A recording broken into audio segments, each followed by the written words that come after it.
Today's episode is brought to you by the Greenman Group, a European investment and operations group investing in and operating the essential sustainable assets for our future. The Greenman Group focuses on three pillars: sustainable investing, real assets such as real estate and agriculture, as well as green energy infrastructure. What makes the group unique is its integrated model.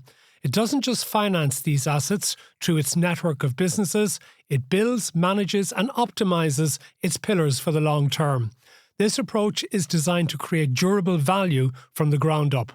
To learn more about investing in or being involved in the real assets shaping a sustainable future, you can visit the Greenman Group's website at thegreenman.group. Hello and welcome to Path to Power. I'm Matt Cooper, and thanks very much to Shane Coleman, Lise Hand, Daniel McConnell and John Lee for looking after things over the last couple of weeks when I was unexpectedly unavailable. I'm delighted today we're joined by John Deasy and Brenda Power to talk about lots of things going on in politics at present, both nationally and internationally. We're going to be talking about the Seamus Culleton case, which is a transatlantic one, and issues in relation to visas. We're also going to be talking about Sinn Féin's votes in the European Parliament in relation to Ukraine and Iran. We'll talk about the rise of the Social Democrats and how long it might last. The farmer protests against Bord Bia. The chairman of Bord Bia, are they legitimate? And just how strong should the farming lobby be in Irish politics? We'll talk about Healy Rae and his Airbnb victory. And the Margaret Loftus case is getting political. And what does it tell us about Garda Scandal and sentencing? And if we have time, we might talk a bit about Kier Starmer as well. Lots to get into. Thank you both for being with us. Brenda, what do you make of this case of the Irishman detained in ICE detention in Texas? Seamus Culleton, from your own native country of Kilkenny. Yes, nearby where I'm from in Kilkenny. It sounds as though the conditions he's being held in are appalling. I mean, you have to say that up front. I don't know if it was the wisest thing in the world for him to go on radio and call them Nazis, basically, or compare, I think Billy Kelleher also compared them to the Soviets. That is not great when you are in these people's captivity. There's a time and a place, in other words, wait till you get home, yes. But I don't think he wants to come home, though. That's the issue, isn't it? He doesn't want to come home. And the point they are making is, we will give you $2,600 plus a flight home if you want to go back to Ireland. Where, of course, we're crying out for plasterers, by the way, in the construction industry.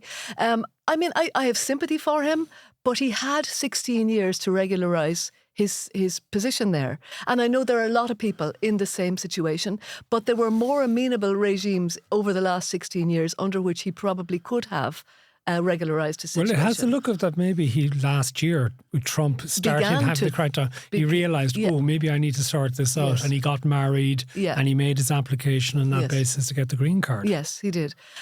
So, I mean, I suppose that's a question for their procedures. But the circumstances in which he is being held in sound appalling.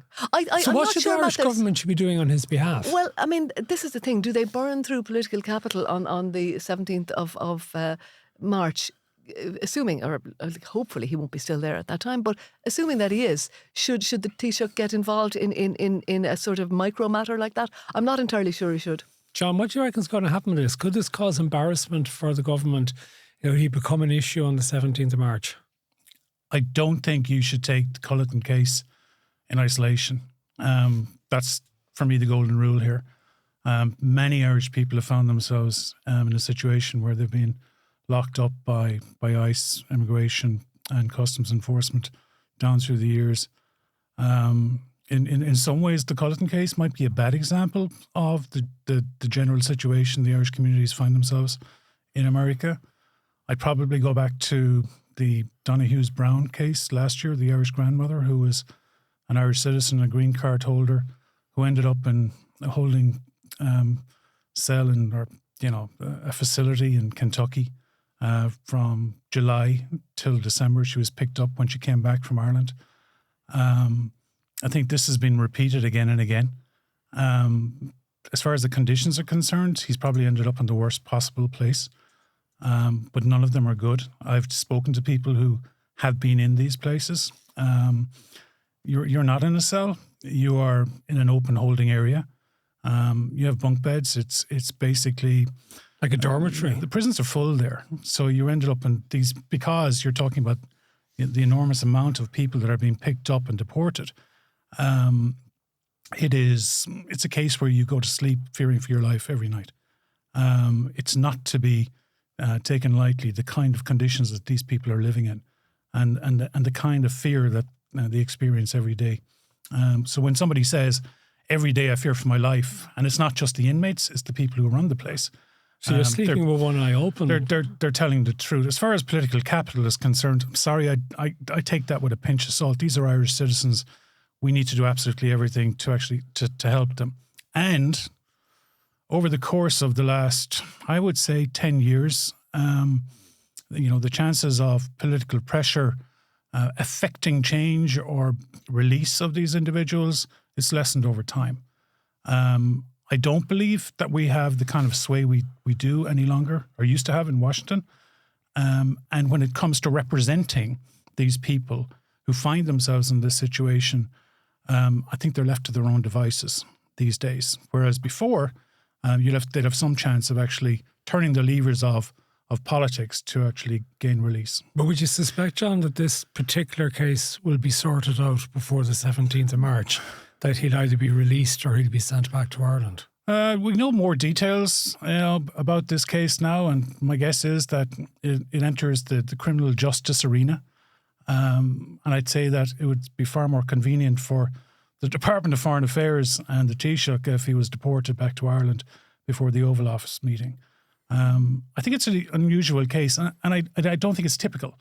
And I'm more concerned, I have to say, with the general treatment of Irish Americans in their community. Just talk a little bit about that, because it's not a criminal offence, is it, to overstay your holiday visa in the United States? No, and I'm probably the person who's responsible for some of this. Back in the 90s, I worked in Congress and I wrote the visa waiver bill when it came to Ireland. So prior to 1995, you had to go to the US Embassy here in Dublin, queue up, and basically get your visa after an interview with an individual or an official. So when I worked in Congress, my boss, who was from Rhode Island and had immigrant communities, including the Irish, obviously, had introduced a particular bill getting rid of the visa requirement for citizens of Portugal, Greece and Ireland. I rewrote the bill, and eventually we got it through Congress with the help of Dermot Gallagher, who was the ambassador at the time, an amazing man, I have to say. Somebody who was probably the most gifted diplomat that I have ever come across. And we got it through. And it was a big win-win for Ireland. And so that effectively meant then that will put the ESTA in place. I'm sure lots of listeners are familiar with it. If they want to go on a holiday to the United States, they can just go online. They get for 2 years, isn't it? That it exists 90 for days. 90 days you can travel for, but the actual ESTA lasts for up to 2 years. Yeah. So, and you don't have to go to the embassy to collect any papers or anything correct, like that. And you renew that online, etc. So that's then it also works into the pre-clearance at Dublin Airport as well. Yeah. Well, what it's also done is, so people who want to skip to America, right, and start new lives, it makes it very easy for them to do it. You dispense with the interview in the US Embassy. So a lot of people down through the years, and it has increased in some ways, the undocumented Irish population, they go to the States and they overstay their 90-day visa. And lots of them, tens of thousands of well, people. I wouldn't say tens of thousands. The estimates range from 5,000 to 50. My guess is it's probably closer to 10. And that is my guess after speaking with the people who do this for a living in Washington, D.C., like Pew. And people make a lot of sacrifices. So it was 2017, I made a TV documentary for what was then TV3, now Virgin Media, about the impact that Trump was likely to have. And one section of the documentary was what it was going to do for the undocumented Irish who were in the United States. And we went up to Yonkers in upstate New York as part of the work we were doing. And I spoke to lots of people who did not want to be on camera because they were telling about that they were terrified. They had bought houses, they had jobs, they paid their taxes, they had their driver's license and the rest of it, and yet they couldn't come home to Ireland. Okay. And they'd missed funerals and they'd missed weddings and things. Yeah. And they were quite nostalgic for Ireland, that they had been away 20, 25 years at that stage, and they were in fear. And I've heard of cases as well in recent weeks, in one particular case of a 70-year-old man who'd been living in New York for 40 years, having gone over but never got regularised. But his driving licence was out of date when he was down in Florida when he was stopped. And he's been deported back to Ireland 40 years on. He has no family left in Ireland, or very few people left in Ireland, and he has to find somewhere to live and something to do. These are the type of things that Irish people are fearful of. Okay, here's my fear. More recently, I was involved in trying to get the E3 over the line. What's the E3? E3 visa, a working visa for Irish citizens.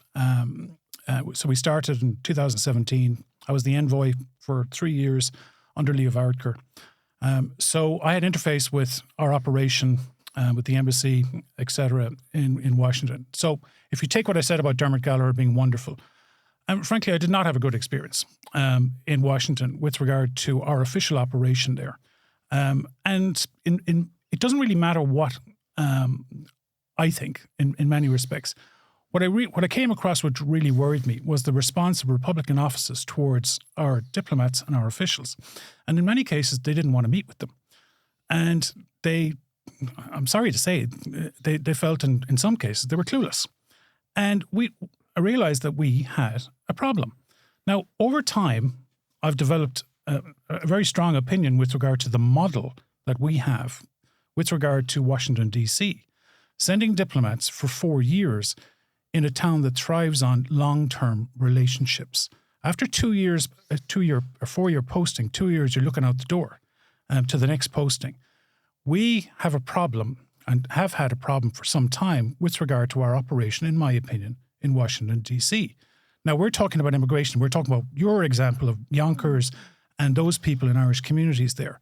I do not believe that we have enough political capital in Washington to defend these people with regard to the situations that they find themselves in Irish communities and states with the crackdown on immigration that's currently undergoing. And it's interesting that you say that 2017 to 2020, when you were in that role, which is the time of the first Trump administration, when things were different. But they're now different with knobs on, you could say, in this particular administration where they're becoming tougher. And I got the impression previously that there was a degree almost of complacency amongst the Irish in that they won't come after us because we're white and Irish and they like us. They'll go after the Hispanics and they'll go after the black people. But it seems that while, yes, ICE is racist in the way it does racial profiling, if they happen to catch any Irish people in the dragnet and whose papers aren't in order, being Irish isn't going to save them, is it? Okay. So they have ramped up everything. So it's a very basic question that needs to be asked here. Have we, the Irish government, Irish officials, have we ramped up our operation in kind to actually mirror the kind of onslaught that they're experiencing right now? Have we upped our levels of representation? Have we put decent amount of resources, finance into legal protections for these people? And it's a basic question that deserves, frankly, a Oireachtas oversight. And people need, in my opinion, in the Dáil, to start asking, well, are we responding in kind to that immigration uptick that we see in the United States for these Irish communities? So, Brenda, it strikes me as well that perhaps we're just continuing in a sort of an old-fashioned style of diplomacy and government, whereas everything in this Trump administration has changed. Yeah. And when everything you're facing is changed, you have to change as well. And it is predicated, as John said, on the assumption that we're a special case. We have a special relationship, and because we're white and Irish, that we won't be subjected to the same scrutiny and the same treatment as the Hispanics and black immigrants. And that is, as you say, something that we have to take under advisement. But I mean, John, I know that I think it was Dan Mulhall, I think, who took issue with you saying that we don't have sufficient representation or we don't have sufficiently strong contacts in Washington anymore, and that we haven't nurtured them to the correct extent in order to be able to defend these people. I mean, is that your position? I've actually written formally to the chairman of the Foreign Affairs Committee. He's a guy called John Lahart. He just got the job. Fianna Fáil TD. He's extremely insightful, and I've asked him to look into this. And I've asked his committee to look at whether there's enough appropriate oversight into the kind of operation we have in Washington, in America generally, throughout our consulates, for Irish citizens, documented or undocumented, and it needs to be done as a priority. I want that committee, and it's entirely within their remit, to provide oversight with regard to the department's workings in America when it comes to our Irish communities. Okay. I think you're right. Just to say, when we come back to the original question, should the Taoiseach raise the question of Seamus Culleton? Maybe not specifically, but generally, clearly, the issue of Irish undocumented I'm needs to starting be to wonder, raised. really. I know pragmatism is a big thing in relation to how we deal with Trump, but I'm becoming increasingly uncomfortable with the idea of going over and presenting the bowl of shamrock to this guy, because he's getting worse and worse. And, things move on so quickly. The fact that he's been able to get away with that video that he put out depicting the Obamas as apes. This is just pure and utter racism. Yeah. And it's just one thing after another, after another. And it does have an impact on us as well. If you see, for example, the things that Robert F. Kennedy is doing in the health department, that's going to impact on vaccinations, and vaccines have been available, not just in the United States, but internationally and the rest of it. And I'm just sort of wondering, is there a line in which you say, look, we don't want to actually deal with this guy? No, Matt, that's not realistic. I mean, first of all, we have to accept we're dealing with the White House, not Donald Trump. He will be gone in 3 years' time. We do not want to break that connection or sour that relationship. And I think I saw Micheál Martin say, yeah, I can make a statement. I can say, whatever you want me to say. And I'll be a great fella for 24 hours. But that black mark will have been logged against me in Washington and against Ireland. Enda Kenny did a great job in 2017 when he went across. He essentially put it up to Trump in relation to immigration. He did, but did it in a very clever way. Yeah. After he asked him what driver he used when he was playing golf. First question Kenny would ask, he said, what driver are you using? Yeah. And that was a half an hour, right, that he got rid of very quickly. But that was Kenny. But well, that was part of Enda Kenny's skill, which maybe wasn't necessarily appreciated enough at the time. I wouldn't dismiss that at all. Yeah. I kind of have to agree with Brenda in a sense that, look, things are changing here. And if you follow what's going on in Washington right now, we're getting a vision of the future in the sense that... is this the last sting of a dying wasp? Do you know what? We're seeing the beginning of the end, in my opinion, if you watch what's happened in the Senate in the last couple of days. So the Department of Homeland Security, it will no longer be funded after Saturday midnight. So the Senate basically did not pass the funding bill for the Department of Homeland Security yesterday. They've gone on recess and they're now negotiating. So they will shut down effectively. And what we're looking at is what's going to happen, right? Once the House turns Democrat, in my opinion, they will take it. And the Republicans will not be able to get over the filibuster, right, in the Senate. So you'll have two chambers effectively controlling the spending for government departments, and we're seeing that beginning already. So they won't have the money, right, to put those ICE agents on the streets. Now, so what's happening here within the population in America? The Democrats are beginning to realize that the Republican power when it comes to immigration is lessening. The public in America have been sickened by the shootings in Minnesota, and they're saying you've gone too far. They've pulled out of Minnesota as a result, and now Democrats are actually finding a bit of backbone when it comes to funding with regard to and their powers in Washington. And what we're going to see, people always say, we have to wait it out. We have to see how these things play out, and we don't do anything just other than ourselves. Again, I'm agreeing with Brenda. Yeah. Listen, over 40, 50 years, you're going to come across a difficult president, right? You deal with it. You get on with it. He's not going to be there forever. This is his second term, right? His powers are going to wane as of next year. So this year is it, really. So get over your meeting. But okay, can he not reign by executive order? He can. Can he also not essentially stymie free and fair elections in November? There's all sorts of things going on in relation to mail-in voting and voter registration. I mean, there's an effective attempt to disenfranchise many women if they can't prove, if their identification, for example, they'll be looking for birth certificates and their names have changed because of marriage. What they're trying to do is federalize the elections, right? So states run elections right now. So what they're trying to do is effectively run it through the federal government. I don't think that's going to be successful. What they can do is mandate IDs and a requirement to prove citizenship when you vote. Is that going to prevent the Democrats taking the House? I don't think so. This notion that he will ban the elections or block them is nonsense, and they'll go ahead. I'm afraid that as every day goes by here, right, the House, in my opinion, is gone to the Democrats already. And I think that as every day goes by, there's a better chance that they might take the Senate.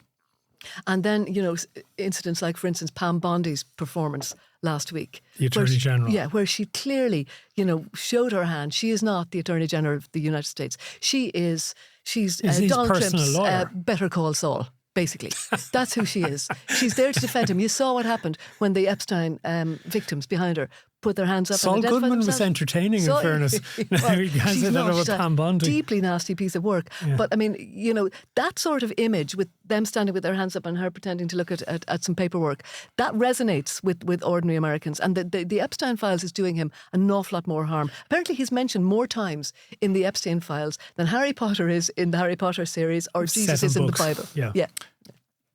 There comes a point in politics where they just don't believe you any longer. And I always remember I was in the room, it was the Commerce Committee back in the 90s in the House of Representatives, when all of the tobacco executives were lined up and they were asked one question, is tobacco and cigarettes, are they addictive? And each one of them answered no.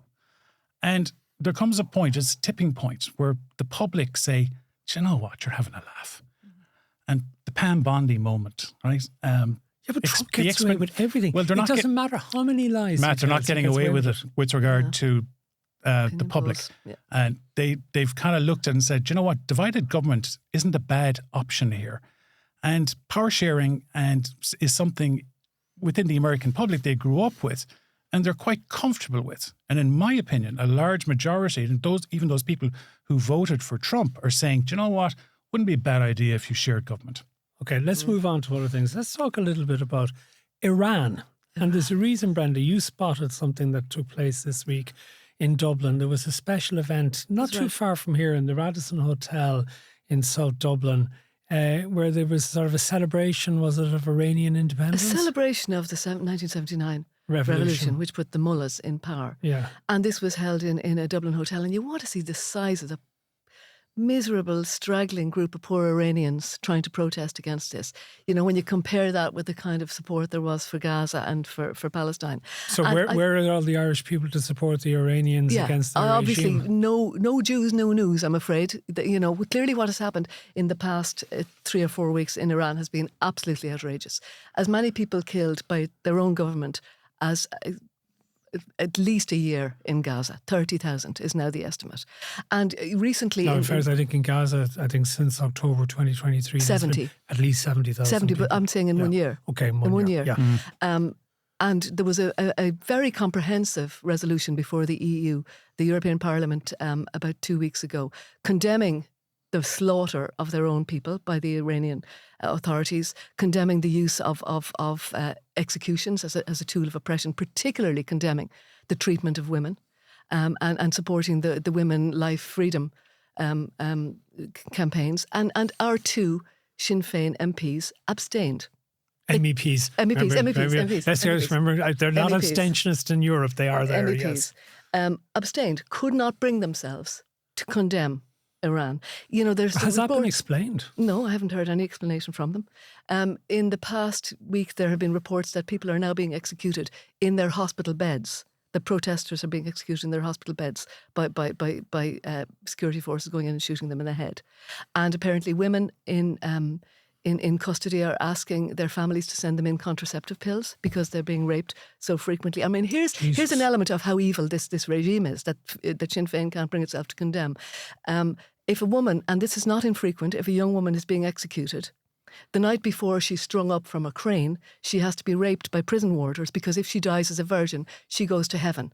And they don't want that to happen. This is the regime that 2 Sinn Féin women couldn't bring themselves to vote. Our former president also wrote congratulating, wasn't he it? He did. The Prime Minister. I thought that was outrageous. And I have written several times about that. He's never explained that either. Wishing them well in his endeavours. And this was after a young woman was beaten to death by the morality police for showing a bit of hair under her hijab. Michael D. Higgins wrote to the new president wishing him well on behalf of the Irish people, not on my behalf, I have to say.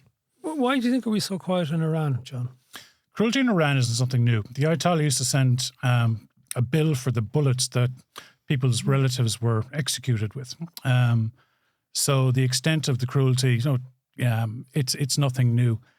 With regard to Sinn Féin, I think you can take it together, in my opinion, with their opposition to the loan for Ukraine recently. Which Kier Starmer spoke about in the Dáil on the basis that, the money could be used to spend on cost of living measures. Now, in fact, Ireland is not spending any money in relation to this. We're involved as a guarantor on a loan. But then a different approach was taken by the MEPs this week to the cost of living. Their explanation was they don't want to be involved in anything that would money been spent on arms and things that would actually be involved in fighting, which makes you wonder, how exactly do they expect the Ukrainians to defend themselves against the Russians? And I wouldn't be the only one, I always get a smile on my face when I hear about Sinn Féin opposing militarisation and things like the weapons of war, frankly. We talked a little bit earlier with regard to a tipping point in Pam Bondi and the public looking at you and saying you're having a laugh. You know, Sinn Féin, in my opinion, is a party in decline. And one of the reasons is because they're having a laugh. And the public is looking at them now and saying, do you know what? We really think that you're off your head. And the calculation in politics sometimes is you take a stance and you hope that the public doesn't notice, right? And in my experience in politics, far more people notice these small things than you give them credit for. And if Sinn Féin thinks that the Irish public didn't notice their opposition to the 90 billion euro loan to Ukraine, they're wrong. And but are they maybe tapping into a populist sentiment? What are they tapping into? Okay, now exactly? it could be that they're tapping into a sort of a nationalist, populist type approach, which is very right-wing in Europe, but happens to be left-wing here in Ireland. I think they're getting desperate to separate themselves and actually apply and attain definition in politics. Is that because they can't understand why they haven't gone above 25% in the polls, despite the lack of popularity of the government? Parties like Aintu and the Social Democrats are crawling up there, you know what. And I think that they are becoming desperate to actually gain a definition within the electorate. And episodes like this with regard to Iran and Ukraine, for me, show me a party that, frankly, is scrambling for attention, and they're making some very bad decisions. Yeah, and they are flip-flopping on issues like immigration. And it is populist. I mean, I do think that they probably believe they are tapping into a little bit of maybe Irish pullback, I suppose, on support for Ukraine, since we've taken in so many Ukrainians, and a little bit of scepticism that might be coming in around the reasons that people are still continuing to come here. And that would seem to me to be always a motivating factor with Sinn Féin, the populist view, rather than the sort of consistency. But there's a danger for them, isn't it, that they could trip into the sort of almost become like the Reform UK approach to immigrants, that they're starting to treat Ukrainians like unwelcome immigrants. Yeah, as you say, that it's considered left wing here, but would be seen as a right wing sort of ideology elsewhere. This objection to immigrants and particularly the rather sort of pathetically explained reluctance to support the Ukrainian loan, being that we want to support the people of Ukraine. This should go to humanitarian efforts. But I mean, as you say, Putin would love that. How exactly are you the only humanitarian would be actually giving them a supply of white flags. They're fighting for their lives. Yeah. That's the bottom line. Ukrainians. And for Europe, and not just their own lives. But given that Sinn Féin's whole identity is anti-colonial, how can it not take the side of the Ukrainian people against the colonial Russian oppressor? It just doesn't make sense. I think they're under pressure. Look, you put it all together. I looked at the Social Democrats, their conference last week, and a couple of little telltales. Holly Cairns asked, is it okay for the Taoiseach to go to the Oval Office? She goes, yeah, we have major reservations. She departed from Batchik and the others, who are boycotting everything. Bit of pragmatism amongst the left. Hold that thought, because I need to take a break. We need to take a break, and we'll come back and we'll talk more about the Social Democrats, and we'll talk about Michael Healy Rae and Airbnbs and on Bord Bia and other things when we come back after this break. Today's episode is brought to you by the Greenman Group. It's answering a critical question: how to invest in a sustainable future in real, tangible terms. Its answer lies in three areas: the energy transition, the places we live and shop, and the future of our food supply. The Greenman Group's strategy is to own and operate the physical infrastructure in these sectors, from solar energy generation and EV charging to agricultural projects and grocery-anchored real estate. By building, managing and optimising these areas via its investment and operational businesses, the group aims to build resilience and deliver long-term value. Explore its approach at thegreenman.group. Welcome back. And just briefly to say as well that in a recent edition of Pat to Power, Susan Moss was mistakenly identified as working for Grok. It's actually TikTok that she works for, so apologies to Susan for that misidentification. Let's continue now with our discussion about the politics of the week with Brenda Power and John Deasy. Brenda, let's talk a little bit about the Social Democrats who are, depending on what opinion polls, 8, 9, 10% or whatever. Well, the Social Democrats are sort of the new Labour, what Labour might have been a decade and a half, 2 decades ago, that's sort of the soft left for what you might call the professional classes. A kind of moderate left, taking support, I would say, from Fine Gael and from Sinn Féin, maybe working class support from Sinn Féin and maybe more middle class support from Fine Gael. They have a lot going for them. I presume they would hope that they don't end up like Labour with now, 4%? Whereas that 10% in the recent poll seems to be fairly consistent. So it does seem to be a fairly accurate reflection of where they are at the moment. The question is why?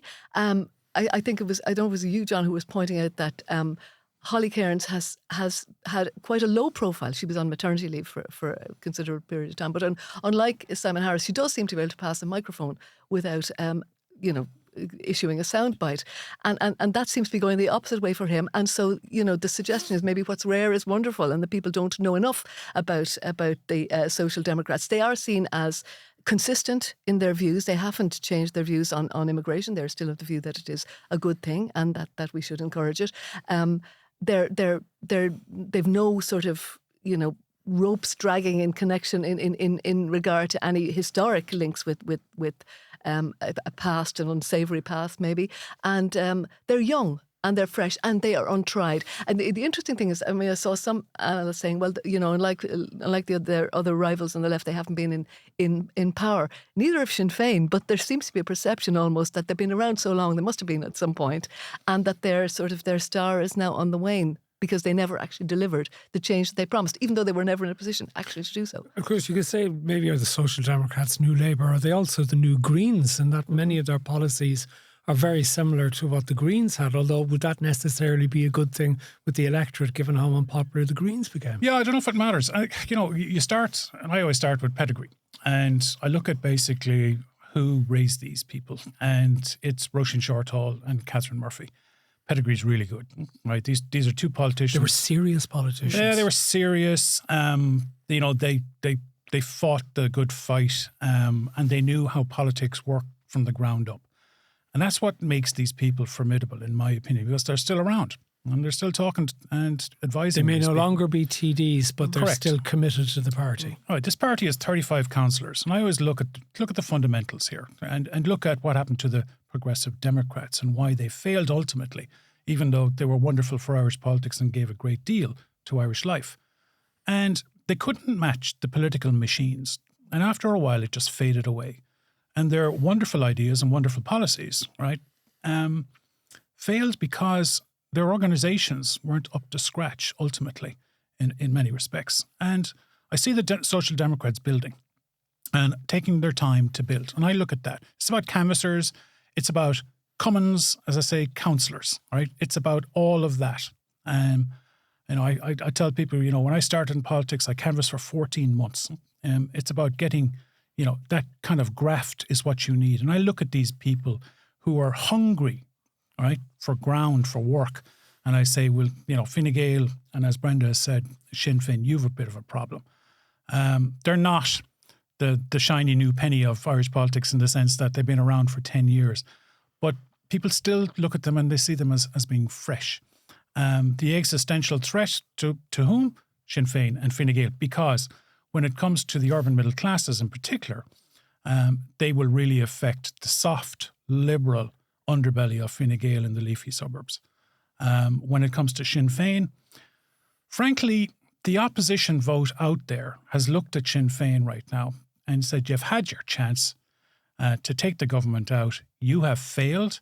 And now we're looking at these people who, frankly, are not as scary as you guys. And I think that they really are, in a funny way, a huge threat to Sinn Féin and its ongoing viability as the main opposition party. And I can see them actually getting between 20 and 30 seats after the next election.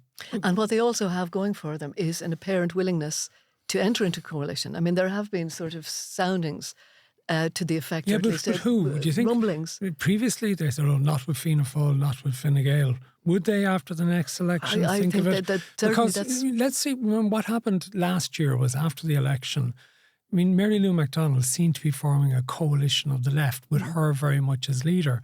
And then we had an awful lot of analysis around the time of Catherine Connolly's victory in the presidential election, which suggested this is the coming of the left. Now, I think those of us who remember what had happened in previous presidential elections took that with a certain pinch of salt. But ironically, what seems to have happened since then, rather than the left tightening together, it seems almost as if the likes of it's fracturing more, that Sinn Féin or the Social Democrats are becoming more confident about their own position, and maybe Labour are becoming a little bit more concerned about being seen to be too much Sinn Féin's lapdog. Now, is it that Social Democrats and Labour should come together? Should we have a Southern SDLP, Social Democratic and Labour Party? There are only so many votes on the left. Yeah. Right? You're not going to get your 20, 30 seats if you continually dwell and work within those parameters. You need to understand where the centre ground is in Irish politics, and you need to understand the magnitude of it. So when I hear Holly Cairns talk about it being okay for Micheál Martin to go to Washington, what she's doing is effectively saying to the centre ground in Ireland and the Conservative centre ground, we're not as crazy as these people. And we are pretty pragmatic when it comes right down to it. Here's the trick. The trick for them when it comes to the Fine Gael voters in particular is if they give the sense that they're going to take Fine Gael voters to the cleaners financially, they won't vote for them. But if the Social Democrats can actually put together a message saying, look, we're of the left, we have some left policies, but we're not crazy. We understand economics, we understand how countries work, and we are going to operate this country, not as, we're not nuts like Sinn Féin and the rest of them. And if they manage to put that message together, they're going to do very well. And they have to show that they are capable of being flexible on what some people might see as particularly woke and right-on policies sufficient to allow them to enter into. Are they a bit smug? Maybe worthy. Maybe, earnest. Call it what you want. They've got time. Build your organisation, right? Start, moving to the centre a little bit. That's all they need to do right now. Well, let's talk about somebody who has his own organisation. It might be just himself and his brother and his sons and nephews and other family members, but it seems like Michael Healy Rae has had yet another major political victory in that he's managed to persuade Peter Burke, the minister, to change the rules in relation to cracking down on Airbnb, particularly increasing the level from a population of a town from 10,000 to 20,000 before the rules in relation to Airbnb apply. And that just happens to cover his bailiwick of Killarney in particular. I mean, is he some strange form of political genius, or is he actually going to, at this stage, build up so much resentment that within government that at some stage they will give him a kicking when the opportunity happens? I think this is a measure that will be welcomed beyond Kerry, to be honest, because if you look at the figures, I think there's something like 30 properties were to rent in Killarney, but 300 available. I think it was only Airbnb. 2 were available to rent in Killarney, and about 300 for Airbnb. Yeah, but and people making a fair few quid out of leaving out room. I mean, you can't find somewhere to rent in Dingle, for example, a much smaller location, but you can spend a fortune on an Airbnb for a week or a weekend down there, but you can't get a long-term rent. Yeah, and I don't believe, and I think most people would agree that there is no certainty that if you crack down entirely on Airbnbs that all of these will translate into properties for rent. I don't believe that for a minute. I mean, I think a lot of people are renting out rooms in their houses or basements or whatever, or granny flats that they would never dream of taking a long-term tenant into, especially if they're inclined to be qualifying for a 6-year tenancy. I think that because of so many smaller hotels have closed down in smaller towns or being used as iPass centres, that there is a need actually for affordable accommodation in these towns. So I think he's basically tapping Affordable into short-term accommodation for holiday tourism. rentals. Absolutely. But then where's everyone else going to live? But these people, Matt, my point is these people are never going to let these properties out on a long-term basis anyway. When they made the deal with Michael Healy Rae and made him a junior minister, did anyone really believe in government that he was going to stay quiet with regard to Kerry, which is his and his family's universe? Yeah. Go, here, we're making you a junior minister. Now, stay in your box. Yeah. Not a word out of you. There's another side to this, though. Every time he opens his mouth, is it opposing the government, or did he have a decent point? He probably had a decent point. So do the newspapers exaggerate this with regard to Healy Rae's standing up, confronting the government? I think when it came to Killarney in particular, he had a point. And I think his viewpoint was probably agreed to by the tourism people, not just in Kerry, but at a national level. Yeah. And it didn't make sense for those towns between 10,000 and 20,000. So whenever Michael takes a stance on something, it's, geez, there he goes again. You know what I mean? Well, there's kind of like what you expect, but at the same time, he might have had a point on this one. And he does have his finger on the pulse, no question, on not just his own rural community, but as a microcosm of rural concerns countrywide. So, I think, as you say, he does reflect. Talking of rural concerns, what do you make of this IFA campaign to get rid of Larry Murren as the chair of Bord Bia from Dawn Fresh Foods, which is a major international business, but supplies meat in the Irish market. And I think at the cheaper end, it uses cuts of beef that it gets from Brazil. And this, according to the IFA, is disqualifying for him to be the chair of Bord Bia. And you wonder, what are they at? The IFA has had a couple of major wins recently. The government voted against the Mercosur deal at EU level, and you could say that actually was an act of almost economic self-sabotage by the government, that we need Mercosur, and was too clever by half in actually voting against it in the knowledge that the rest of the EU would carry it over the line on our behalf. So you had that. You also have things like the Nitrates Directive, which they've managed to get an extension for about 7,000 farmers who are using nitrates, continue to do so despite the environmental damage that has been done. And having taken those wins, the farming lobby now decides it wants to get rid of Larry Murren. Now, I understand that there are concerns about the food standards applied in Brazil, but ironically, there are other countries that have concerns about the food standards in Ireland. That's why, for example, China continuously starts blocking beef imports because they're afraid of BSE and other things. And, if the Irish farmers are, for the most case, providing premium beef product, what do they actually have to fear from Brazil? From the Brazilian beef? You can't have it both ways. You can't demand to have every market in the world opened up to you and yet say, but we won't accept beef coming from markets that we don't like. Well, I mean, their beef, so to speak, seems to be that Brazilian standards are so much lower than here. For instance, I think beef cattle are not tagged for the first 10 months.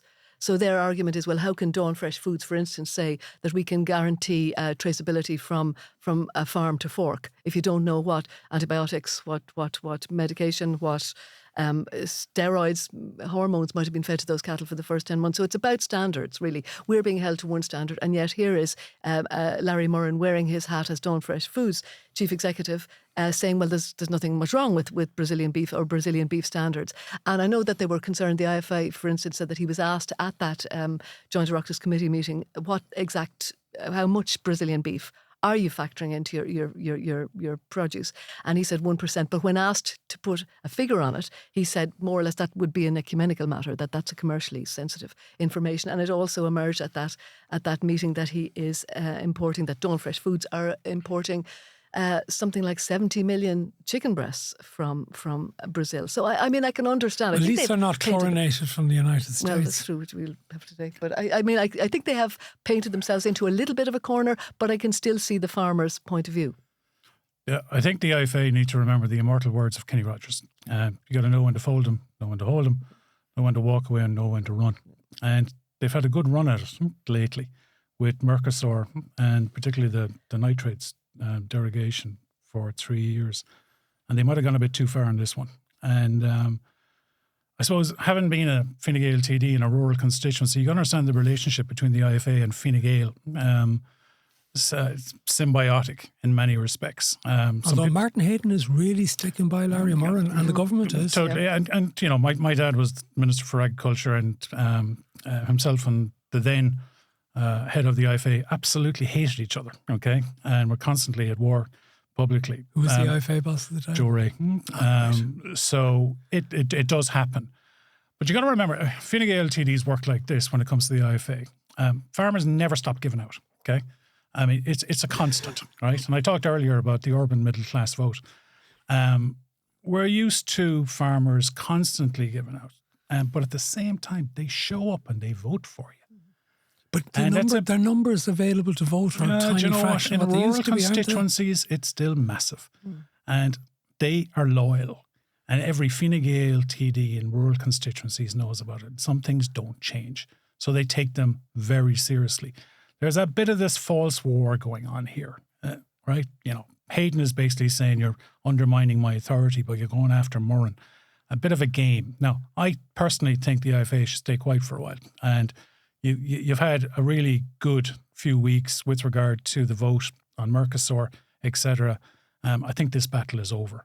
I think that they've achieved great things in many respects for their members, but they might have got ahead of themselves when it comes to Mr. Moran.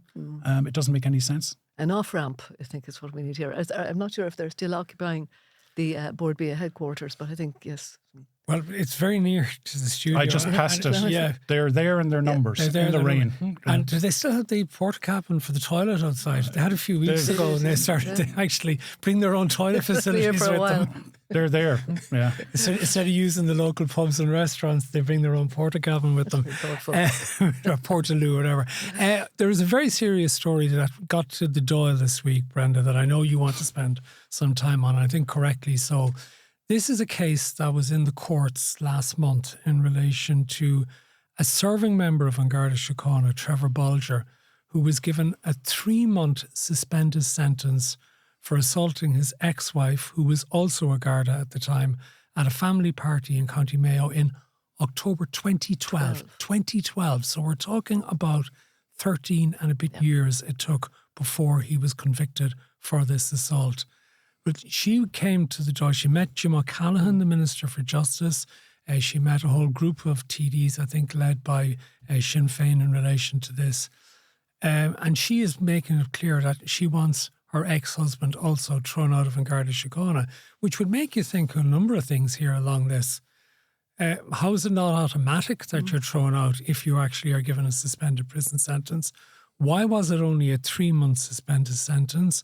Why was there a sort of a plea deal done by the Director of Public Prosecutions when there were other more serious charges dropped? Why did it take so long for the An Garda to process this case, to bring it to an DPP? In fairness, I think she praised the new Garda Commissioner in relation to the work he did over the number of years to help her with that, and also the retired Assistant Commissioner, Pat Leahy.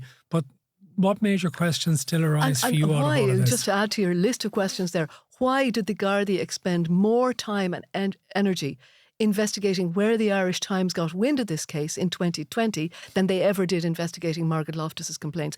Matt, I actually have to say I think this is probably the most serious scandal within the Gardaí to have come to light for some time, much more serious than Maurice McCabe, because what happened here was a serving Garda. She was a serving Garda. Her husband was a serving Garda, and this assault ended their marriage. It took her 6-7 years to get a prosecution. She had to write her own witness statement. In that time, she had made several complaints to Gardaí. In that time, he was promoted and given a firearms licence when they knew he was under investigation. It was in 2019, I think he got the firearms licence. Yeah. Anyway, there was no hindrance on his career. She said she had wages stopped, she had transfers blocked, she had phones and emails hacked. And she herself has said that what she wants is a review of misogyny within the Gardaí. No, that great that'd be fantastic. That'll run into the ground. What you want here So I think is that might be quite accountability. important because as well, Yeah, Matt, Noreen O'Sullivan, as Garda Commissioner, I think was a victim of misogyny as well. But here's what you want in this case is accountability. There are recognisable, identifiable guards to whom she made complaints. What did they do? What did they not do? Who did they speak to? Who did they pass it on to? This needs to be traced. Individuals need to be held accountable and they need to be sacked. They need to be sacked. What happened to this woman was shocking, and it really was police state stuff, because they conspired to block the prosecution of a male Garda for attacking a female Garda. Okay, the misogyny is one element of it, but imagine that you weren't a Garda. She had been an ordinary member of the public who's attacked by her Garda spouse. What happens to those people? And also, I mean, if you recall, a couple of weeks ago, a judge said that, cyclists are a nightmare. Oh my God, the media went crazy. Here's a judge who gives a 3-month fully suspended sentence to a Garda who has beaten up his partner.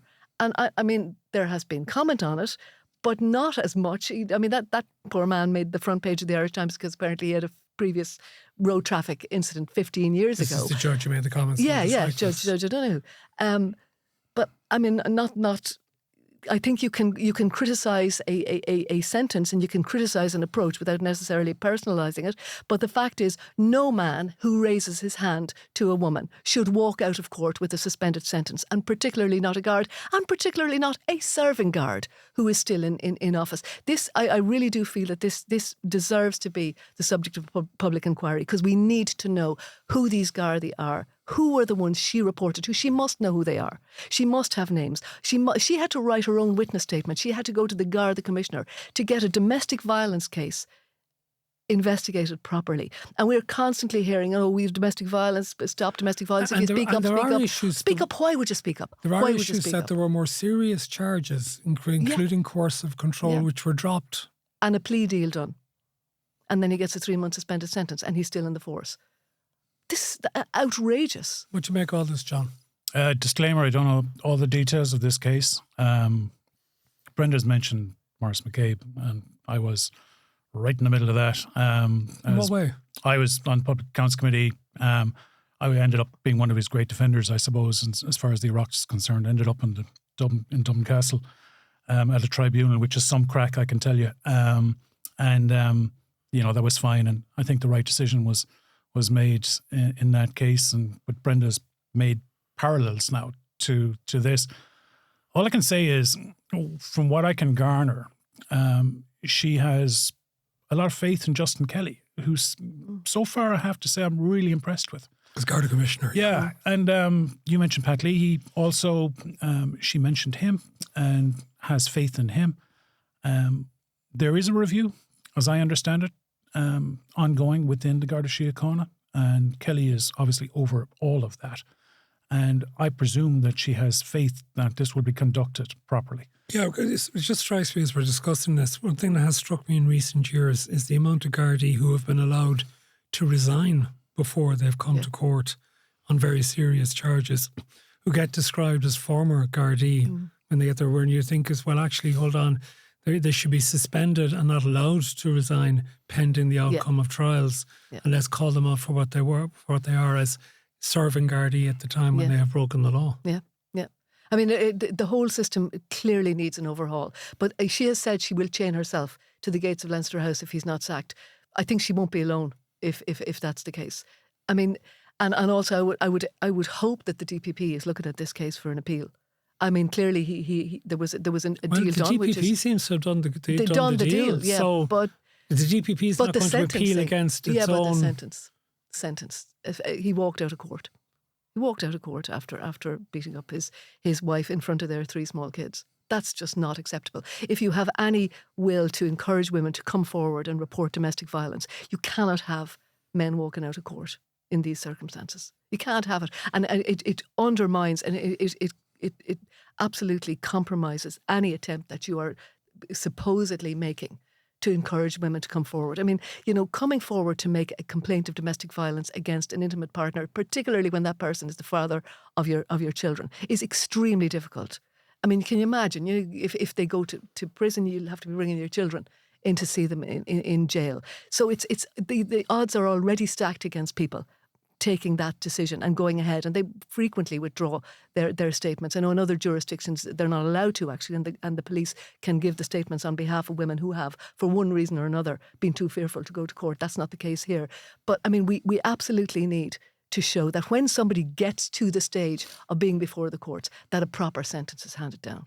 Okay, look, just a couple of things to finish off on. Kier Starmer in the UK seems to have survived the potential unseating. I like him, yeah. Well, how important is it to Ireland that Kier Starmer, who has taken a very serious approach to restoring UK-Ireland relations and who also is serious in relation to the relationship between Britain and the EU and its place in the international stage, that he survives given the maelstrom of madness which seems to be consuming domestic British politics? Yeah, the Irish thing doesn't really kind of, it registers, I suppose, and he wears a Donegal GAA shirt when he plays footy.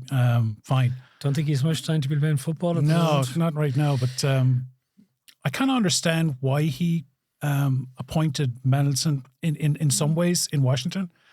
And lots of the people who are out now criticising it, the Michael Goves and various others, and a lot of hypocrites, even Reform UK people, said it was a good idea at the time. I'll give you the Australian example and what happened to Kevin Rudd.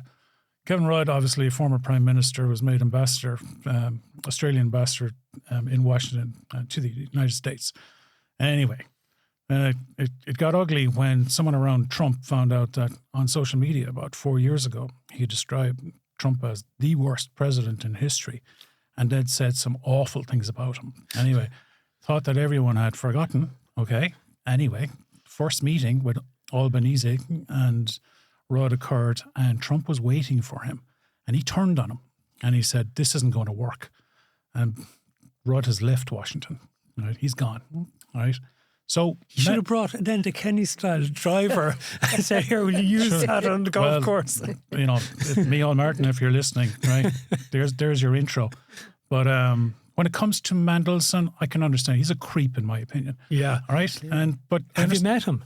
No. I met him once. Yeah. Right? I met him too, years ago. And I met him in a social setting. It was down in Tony O'Reilly's house, Castlemartin, at one of O'Reilly's dinners. O'Reilly used to do a number of dinners every year. Big marquee erected, hundreds of people there, all sorts of political and business figures and all the rest of it. And I was brought into a group, introduced to Mandelson, and he was so dismissive. He was like, if you're not an important person, I don't care.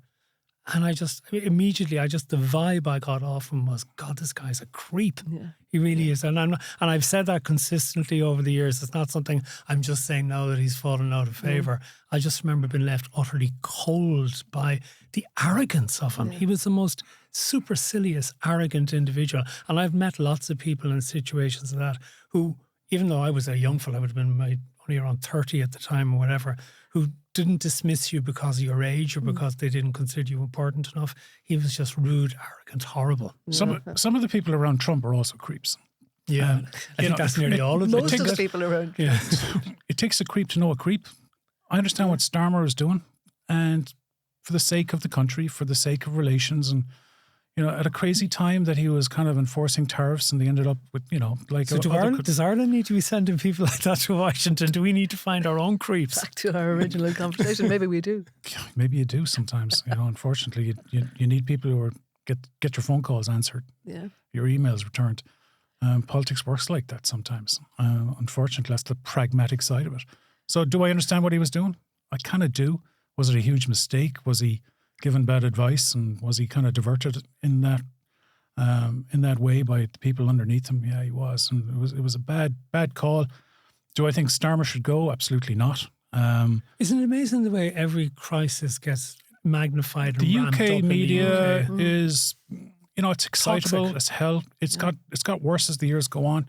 I think this, might be a watershed with regard to the media. I'm surprised at the BBC. I'm listening to... Jeez, they give Nigel Farage a free pass on an awful lot of things and stuff. Yeah. And they give him a platform which is way beyond the number of seats. That very surprised at some of the political correspondents, the senior people in the BBC, saying, I'm speaking to all these Labour TD or MPs. He's gone.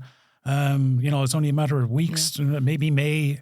And I'm going, do you know what? No, I don't buy this. And, I was right. He didn't go that week. I think the media there is overly excitable. But then was it a mistake to sack Morgan McSweeney? If you're defending, you know how they work. Someone's got to go. He was number one. Two guys. The cabinet secretary went yesterday. Tim Allen went after Morgan, and so really it's about protecting the Prime Minister at all costs, and that's how this works. I actually noticed Morgan McSweeney's resignation statement, and he spoke about our great country. Isn't it amazing? It's sort of like a Graham Norton of politics. Yeah. You move from Cork and you end up becoming more British than the British themselves. He's from Bandon, so I wonder, would he find a role in Irish politics? Sure, why not? Yeah. Could he be brought back as an advisor? Anyway, okay. Just the one thing I just finished in saying as well, we're recording this on Friday morning. Yesterday, the draw for the UEFA Nations League in football was made. Ireland put in the same group as Israel. Sinn Féin immediately wanting a boycott of the games. I presume that if you were to boycott the games, we'd lose each match 3-0. That would have, and potentially, okay, you could say that's fine, that's a moral position to take, but there could be additional consequences, I think, in relation to Ireland's role in football and the rest of it. So a prediction in relation to that, I don't think Israel will be playing football against Ireland in Dublin. Not in Dublin. I think the game will be moved elsewhere because you couldn't actually have it for crowd safety reasons in front of a crowd in the Aviva. If it was to be in the Aviva, it would have to be in front of a closed stadium, no crowd. And even then, what hotel would take the Israeli team and provide facilities, and what security would there be for the Israeli team? So I think we're going to have to find some safe haven in continental Europe to actually host that game, and the government will probably end up having to compensate the FAI for it. Yeah, I think it's predictable. Sinn Féin, it's basically, I react badly every time I see or hear politicians jumping on the bandwagon of mixing politics and sport. That's what I think you're right. I think ultimately it will be shifted. If it was an Iranian team, Sinn Féin wouldn't have had a problem. Leave it there. Brenda Power, John Deasy, thank you both very much. And thank you as well to Aidan and Tom, the production team, and all of you who've watched. We have a Pat to Power America with Marion McKeown is already available. And we will also have a Pat to Power with Dan O'Brien for subscribers available from Sunday. So hopefully you'll enjoy that as well. From me, Matt Cooper, thank you very much for being with us.